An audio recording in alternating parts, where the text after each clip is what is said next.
హైదరాబాద్ చుంతల్ బస్తీ యూపీహెచ్సిలో pulse polio కార్యక్రమాన్ని మంత్రి పొన్నం ప్రభాకర్ ప్రారంభించారు. అనంతరం పిల్లలకి పోలియో చుక్కలు వేశారు. భారతదేశ ప్రజల సహకారంతో భారత ప్రభుత్వం 76వసారి పోలియో చుక్కల కార్యక్రమం నిర్వహిస్తుందని తెలిపారు. ప్రజల సహకారం లేకపోతే ఈ కార్యక్రమం విజయవంతం కాదని అన్నారు. ఆయనతో పాటు ఈ కార్యక్రమంలో నాంపల్లి ఎమ్మెల్యే మజీద్ హుస్సేన్, కలెక్టర్ అనుదీప్ దురిశెట్టి, డిఎంహెచ్ఓ వెంకట్ తదితరులు పాల్గొన్నారు.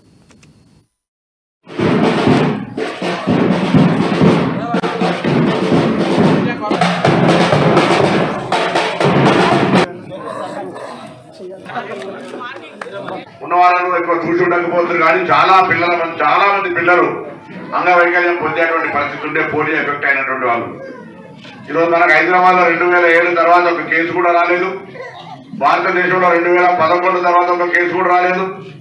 ఈరోజు 2012లో భారతదేశంలో పోలియో రహిత భారతదేశంగా ప్రకటింపబడ్డది.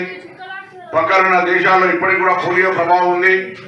ఈ విధంగా ముందుకు సాగుతున్న సందర్భంలో నిరంతరంగా నేను ఈరోజు హైదరాబాద్ జిల్లా ఇన్ఛార్జ్ మంత్రిగా హైదరాబాద్లో ఉన్నటువంటి ప్రతి కుటుంబ సభ్యుడిని ఇంట్లో 5 సంవత్సరాల లోపున్న పిల్లలందరూ కూడా ఈరోజు గౌరవ జిల్లా కలెక్టర్ ప్రభుత్వం యాంత్రాంగం తరఫున దాదాపు 3000 కేంద్రాలు, 2800 కేంద్రాలేమో క్షేత్ర స్థాయిలో, దాదాపు 80 క్షేత్రాలు మొబైల్ స్థాయిలో, ఇంకొక 80 క్షేత్రాలను మరి ట్రాన్సిట్ పాయింట్ గా అనే బస్ స్టాండ్ లో అక్కడ ఇక్కడ అటువంటి పెట్టినటువంటి పరిస్థితి ఉంది. కాబట్టి మీకు ఎక్కడ అవకాశం ఉంటే అక్కడ 10 నిమిషాలు సమయం ఇచ్చి ఇదే రోజు సాయంత్రం వరకు ఉండే ఈ రోజును పోలియో మీ ఇంటి దగ్గర కానీ ఇంటి చుట్టుపక్కల కానీ ఎక్కడున్నా యావత్ తెలంగాణ రాష్ట్రంలో ఉన్నటువంటి పిల్లలందరూ కూడా వాళ్ళ తల్లిదండ్రులు ఈ పోలియో చుక్కలు వేయించాలని హృదయపూర్వకంగా విజ్ఞప్తి చేస్తా ఉన్నా.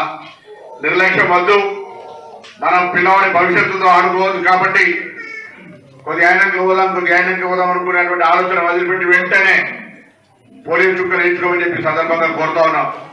లేనట్టయితే కూడా 4, 5, 6 నాడు దాదాపు 11,000 మంది సిబ్బంది హైదరాబాద్ లో రాష్ట్ర వ్యాప్తంగా కొన్ని లక్షల మంది సిబ్బంది ఇంటింటికి తిరుగుతారు. కానీ ఈరోజు వచ్చి పోలియో చుక్క వేయించుకున్నట్టయితే దానికి సంబంధించి కార్యక్రమం విజయవంతమై అందరికీ స్ఫూర్తిదాయకంగా నిర్వాహకులకు కానీ మీ అందరికీ ఉపయోగం ఉంటుందని మన సందర్భంగా మనం చెప్తా ఉన్నాం. అదేవిధంగా ఈరోజు ఈ రాష్ట్ర ప్రభుత్వం వైద్య పరంగా అనేక ప్రత్యేక శ్రద్ధలు తీసుకుంటుంది. ఇప్పుడే గౌరవ శాసనసభ్యుడు కోరినట్టుగా అది సరోజిని హాస్పిటల్ కావచ్చు, నీలంపర్ కావచ్చు, ఎంఎన్జే కావచ్చు, లేకపోతే ఏరియా హాస్పిటల్ కావచ్చు, వాటిని ప్రత్యేకించి मैं आपके साथ आऊंगा. हॉस्पिटल विजिट करेंगे और चाहे तो हैदराबाद